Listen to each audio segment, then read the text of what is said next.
My name is Derek Coleman, and for 12 years, I believed that hard work could actually change the world. I was reviewing server performance metrics on a Friday afternoon when the email hit my inbox at 4:17 p.m. Pacific Time. Subject line, employment status update, immediate action required. My stomach dropped before I even clicked it open. You know that sinking feeling when you're about to get life-changing bad news? Yeah, that was me staring at my computer screen in our Palo Alto office. The email was 4 sentences long. 12 years of my life reduced to corporate speak that could have been copy-pasted from a template. Dear Mr. Coleman, after careful consideration, we have decided that your services are no longer required at Atlas Technologies. Your employment is terminated effective immediately. Please return all company property to HR by end of business today. Thank you for your contributions. That was it. No phone call, no face-to-face meeting, no explanation. Just a digital pink slip delivered with all the warmth of a parking ticket. My hands were actually shaking as I reread those 4 sentences. 12 years. I had missed my daughter's first steps because of a server crisis. Worked through my anniversary dinner for a client deadline. And this was how it ended. I sat there for maybe 10 minutes, watching my co-workers type away at their keyboards, completely unaware that I'd just become a ghost in the building. The crazy part. That morning, I'd been debugging the authentication system that kept our biggest clients' data secure. Atlas Technologies processed over $3 billion in transactions daily, and the distributed caching algorithms I'd built from scratch handled peak loads that would crash our competitors' platforms. Netflix's entire Christmas streaming traffic, that ran on code I'd written at 2 a.m. while my family slept upstairs. Growing up in Akron, Ohio, my dad worked at the Goodyear plant for 38 years. Mom cleaned houses for wealthy families in Hudson. We shopped at Walmart and considered Applebee's a special occasion. Dad always said, "Son, there's 2 kinds of people in this world. Those who build things and those who just talk about building things. Be a builder." I never had the luxury of a computer science degree from some fancy school. What I had was discipline and too many late nights teaching myself Python, Java, and C++ while my high school buddies were out partying. I'd been the backbone of Atlas Tech's infrastructure for over a decade. The security protocols I'd designed had prevented 3 major breaches in the past year alone. Attacks that would have cost Atlas over $80 million in client compensation and regulatory fines. The distributed system I'd architected had a 97% uptime rate, industry best. When Goldman Sachs needed their trading platform to handle Black Friday volumes, they licensed my load balancing algorithms. When Airbnb's booking system crashed during peak summer season 2 years ago, they called me directly to consult on the fix. While Preston Vale and his executive team sat in their glass offices talking about synergy and disruption, I was in the trenches building the actual foundation that kept their $1. $8 billion valuation from crumbling. Preston Vale was everything I wasn't. At 52, he was pure Silicon Valley royalty. Yale MBA, connected family, the kind of guy who name-dropped his weekend golf games with venture capitalists like they were old drinking buddies. He drove a Porsche Taycan, lived in a $2 million house in Los Altos Hills, and had that particular tech executive swagger that comes from never having to worry about a mortgage payment. But here's what really got me. Preston's idea of technical leadership was forwarding TechCrunch articles with subject lines like thoughts. He'd once asked our security team if we could make the encryption more streamlined because it was slowing down the user experience. Last month, he'd spent $400,000 on McKinsey consultants to explain basic cloud architecture to the board, concepts I could teach to a high schooler over lunch. His technical presentations were word salads from consulting reports, delivered with the confidence of someone who'd never debugged a line of code in his life. Looking back, the warning signs had been there for weeks. Jenny from HR had stopped making eye contact during our Monday meetings. The usual Friday beer runs had mysteriously excluded me. Even my direct reports seemed nervous when I asked about their weekend plans. But I was too focused on optimizing our database queries to pay attention to office politics. The financial pressure was crushing. We had a $680,000 mortgage on our 4-bedroom house in Mountain View. My dad's medical bills from his heart surgery last year were still coming in, $23,000 even after insurance. Tommy was 14 and already talking about Stanford like his old man. Katie was 11 and wanted to go to summer camp with her friends. The doctor had been warning me about my blood pressure for months, calling it dangerously elevated during my last checkup. He'd actually written recommend immediate stress management on my chart, which was medical speak for this job is killing you. But that dedication came with a brutal price. I'd missed Tommy's championship baseball game last spring because a coordinated DDoS attack had brought down our servers during peak business hours. Skipped Katie's piano recital in December when a major client threatened to pull their $12 million contract over a security vulnerability I had to patch. Lisa, my wife, had stopped asking when I'd be home for dinner. She'd just make my plate and leave it in the microwave with a note. Another late night saving the company? For years, my relationship with Preston was professionally cordial. He'd nod approvingly during my quarterly presentations, occasionally throwing out phrases like, "Excellent work, Derek," or "This is exactly the kind of innovation that sets us apart." I thought we had mutual respect. I thought my dedication meant something to him. Man, was I wrong about that. Security escorted me out that Friday evening. Miguel, the guard who'd worked there almost as long as me, looked genuinely confused. We'd talked every morning for years about his son's soccer league and his wife's nursing program at San Jose State. "See you Monday, Mr. Coleman," he called out, not knowing that Monday would be very different for both of us. "See you around, Miguel," I replied, not having the heart to explain that tomorrow would bring a lot of changes. The drive home was a blur of Highway 101 traffic and classic rock from the local station. I kept the radio loud to drown out the questions spinning in my head. Why now? What had I done wrong? Was this really just about cost cutting, or was there something bigger happening that I'd missed? That evening, I did what any reasonable person does when their world implodes. I ordered pizza from our local place, cracked open a beer, and tried to make sense of it all. Lisa found me on the couch around 9, laptop open, already scrolling through job listings on LinkedIn. The kids were upstairs doing homework, completely unaware that Daddy's steady paycheck had just disappeared. "How bad is it?" Lisa asked, settling down next to me with her own beer. She'd been working as a nurse at Stanford Medical for 8 years, so she knew how to read people's stress levels better than most. "Bad," I said. "No severance package mentioned. They just cut me loose after 12 years of keeping their entire platform running." We'd been married for 16 years. She knew me well enough to see past the calm exterior to the anger building underneath. "There's got to be more to this story," she said. "Companies don't just fire their top engineers without reason. Especially not the guy who built their entire infrastructure from the ground up." She was right, of course. There was more to the story. A lot more, I just didn't know it yet.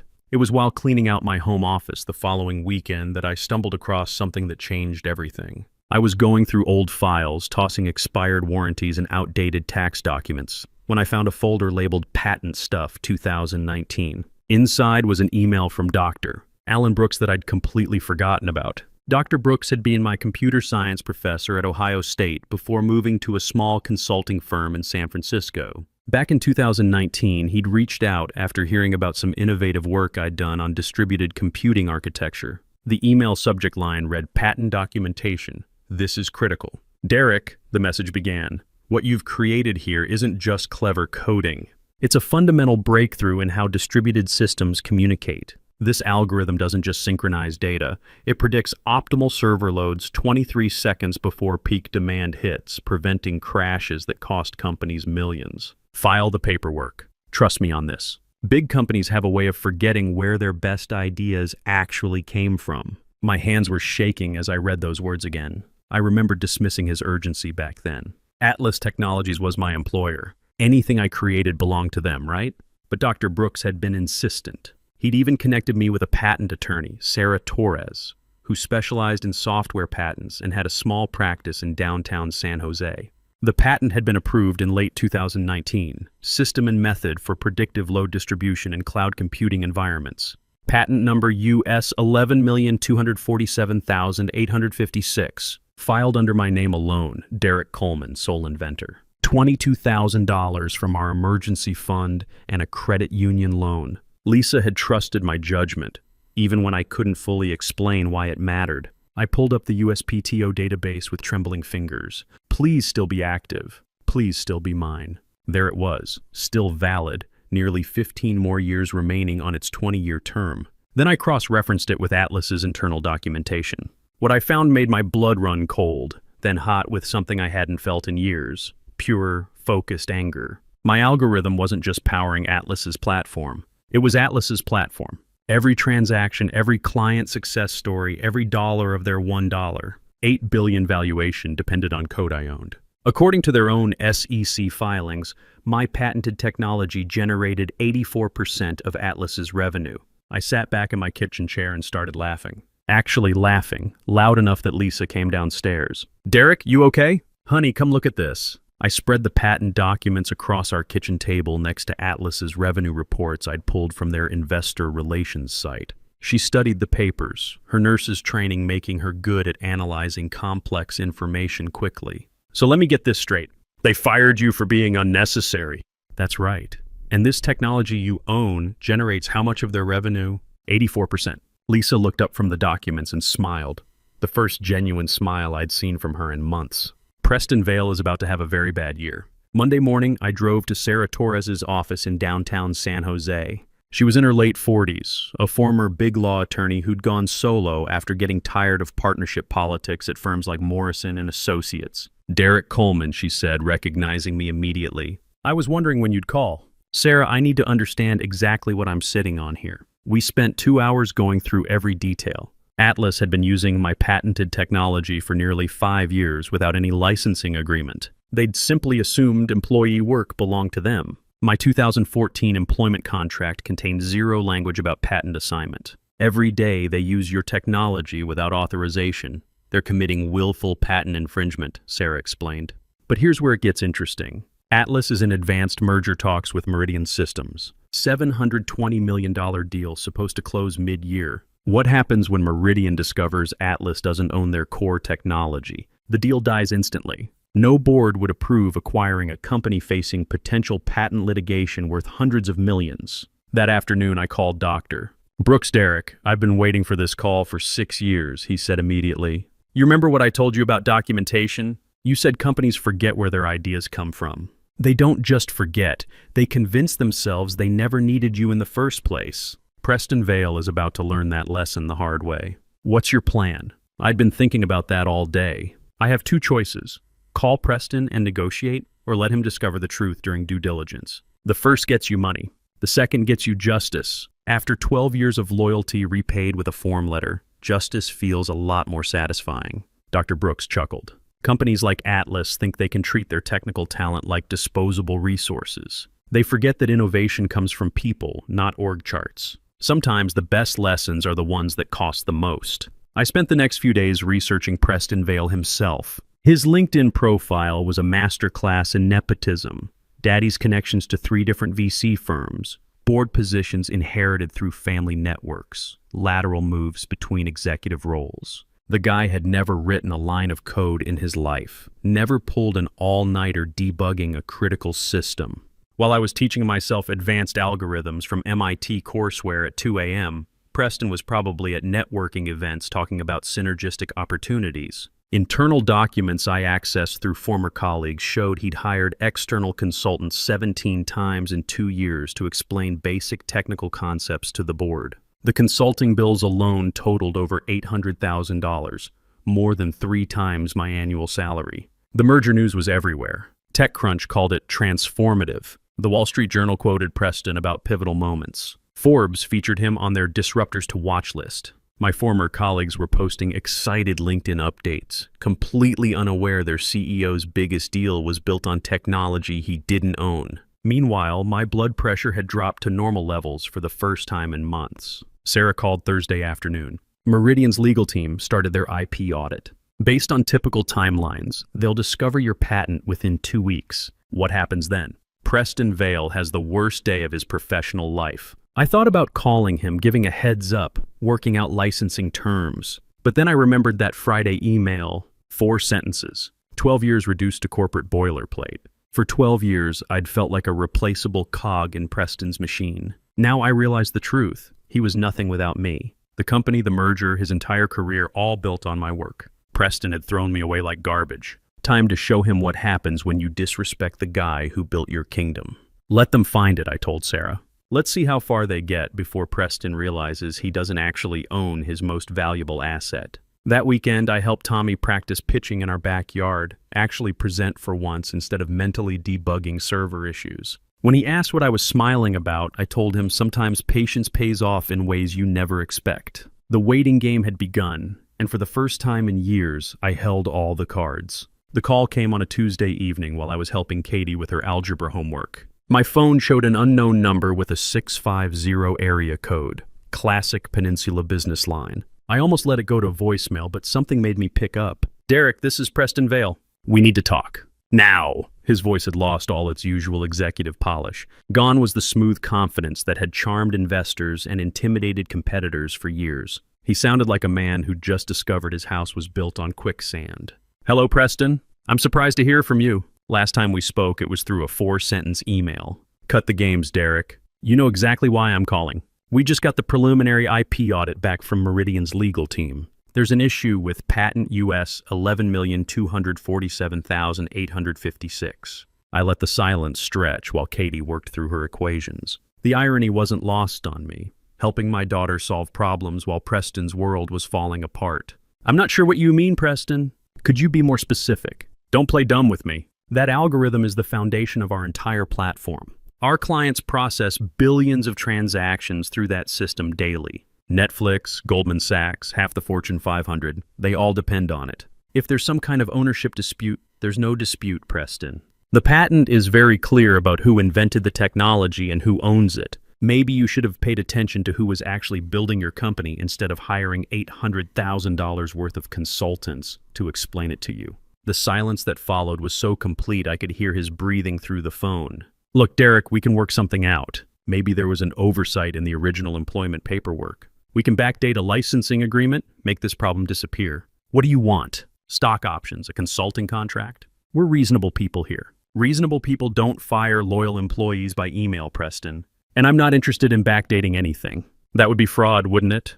Though I suppose fraud is probably just another Tuesday for you. Derek, you need to understand what you're doing here. This merger affects hundreds of jobs, thousands of clients, millions of users. You can't just blow up a $720 million deal because you're upset about being laid off. I looked at Katie, bent over her homework, completely absorbed in solving for X. 12 years I'd missed moments like this for Preston's company. 12 years of choosing his problems over my family. I'm not blowing up anything, Preston. I'm just a guy with a patent who got fired by email after building your entire infrastructure from scratch. What happens next is entirely up to you.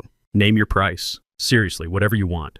What I wanted was respect after 12 years of making you rich. What I wanted was a phone call instead of a form letter. What I wanted was for you to remember that real people built the foundation you've been taking credit for. I hung up on Preston Vale that Tuesday night, feeling something I hadn't experienced in years.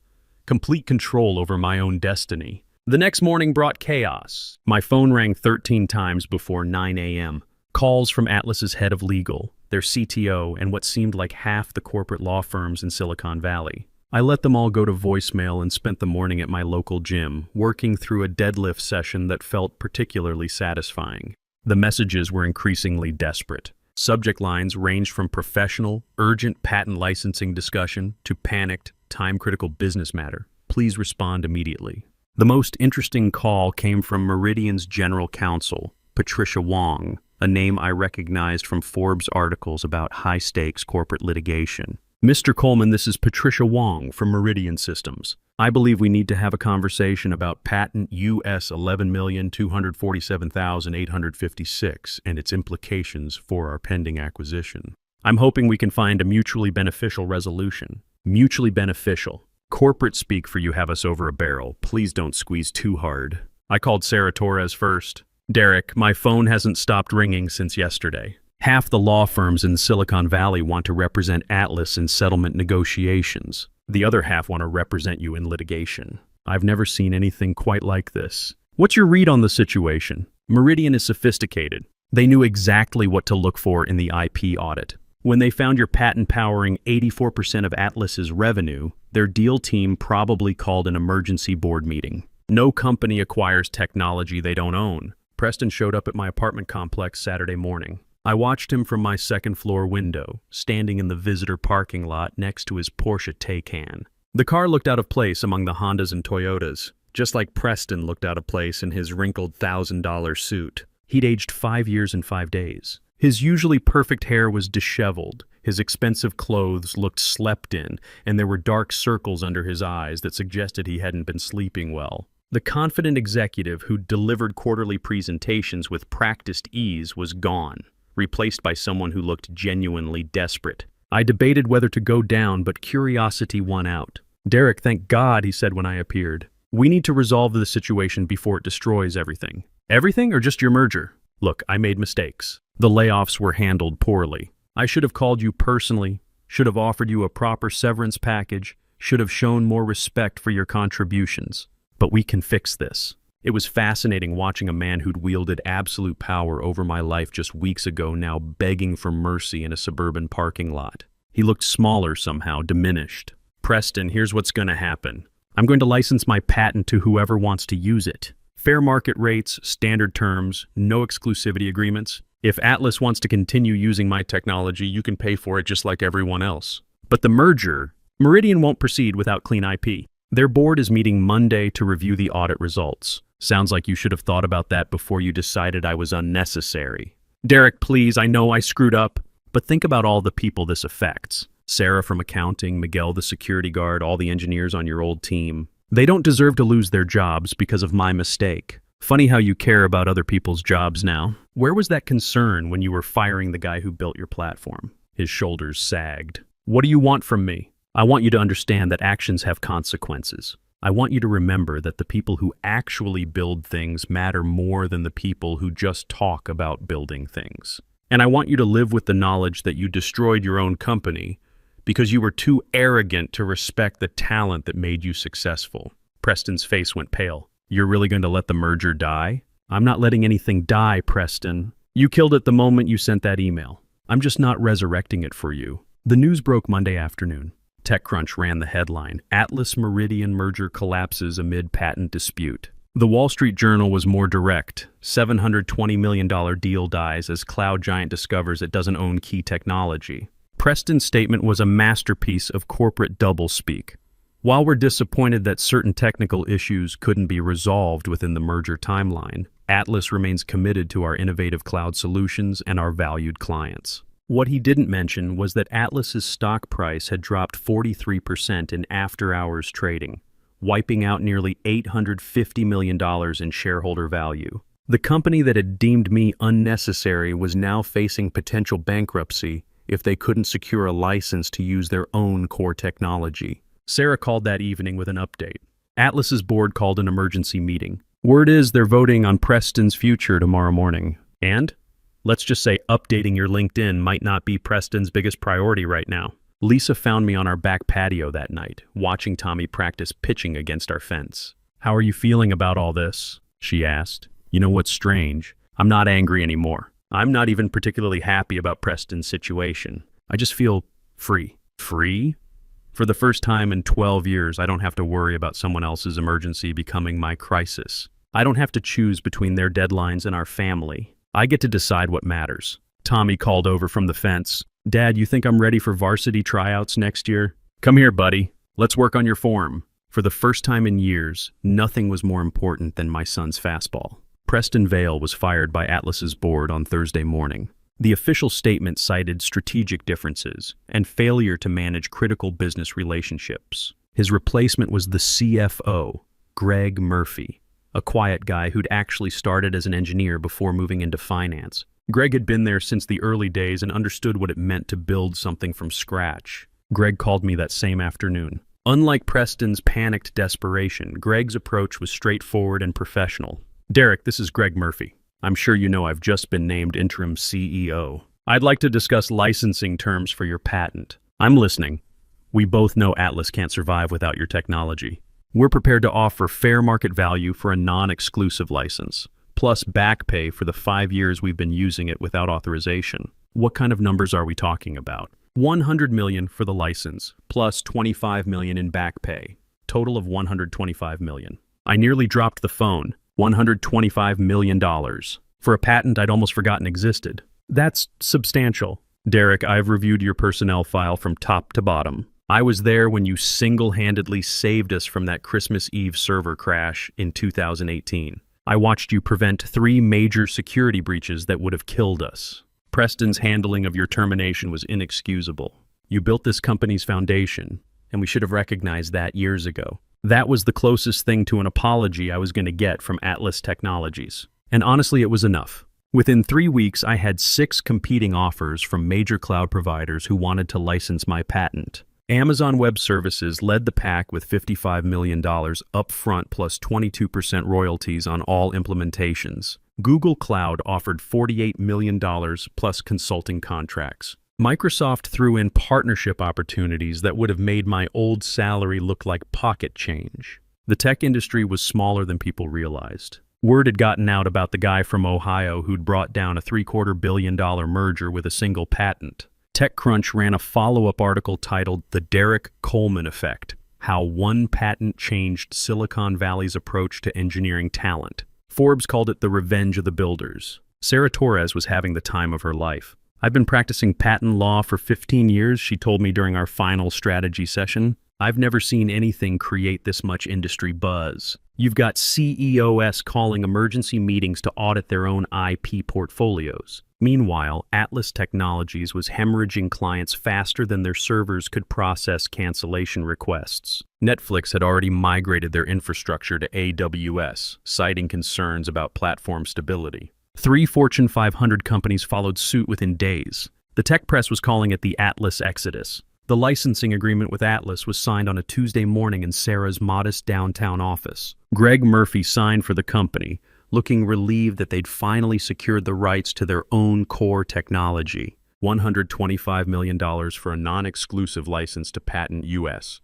$11,247,856. I used part of the settlement to pay off our mortgage that same day. Lisa actually cried when I told her we owned our house free and clear. No more worrying about layoffs, she said, hugging me in our kitchen. No more choosing between family time and someone else's emergency. The kids didn't fully understand what had happened, but they knew Daddy wasn't stressed about money anymore. My blood pressure at my next doctor's appointment was completely normal for the first time in years. Whatever you're doing differently, doctor, Peterson said, keep doing it. 6 months later, doctor, Brooks called with a proposition. Derek, I've been thinking about coming out of retirement. What would you say to starting a consulting firm together? Focus on helping individual inventors protect their intellectual property. What would we call it?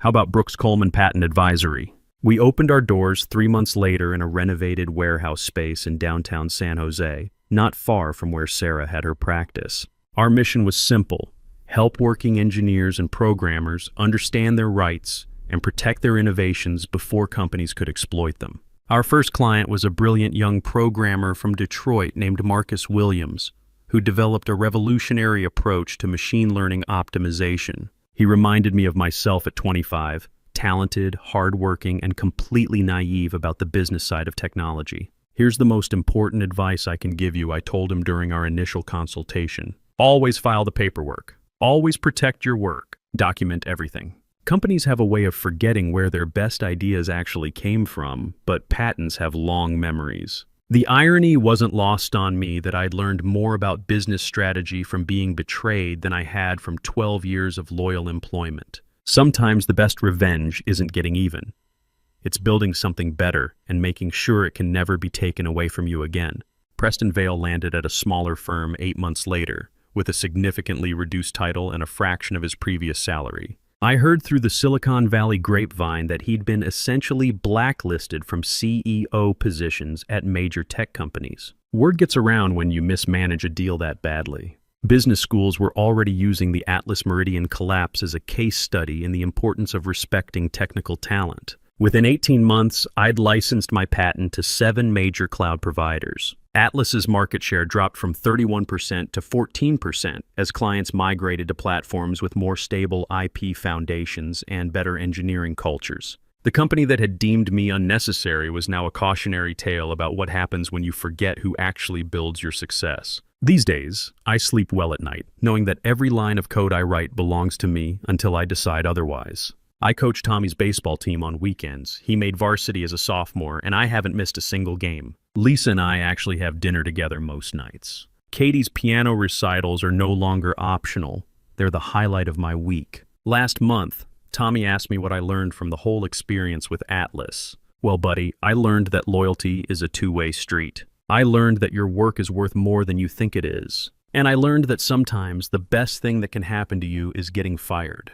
Really, because it forced me to value myself the way I should have all along. When young programmers ask me for career advice, I tell them the same thing, doctor. Brooks told me back in 2019, always have a plan B, because corporations have a way of forgetting that their success stands on the shoulders of the people who actually build things. The patent expires in 2039. By then, Tommy will be in his 30s, maybe with kids of his own. Katie will be starting her career, hopefully in something she loves, and I'll be able to tell them that their college educations were paid for by their dad's refusal to be treated like he didn't matter. David didn't beat Goliath with luck. He beat him with preparation and one perfect shot. If you're out there grinding away at some company, building their dreams while neglecting your own, remember this story. Document your innovations. File the paperwork.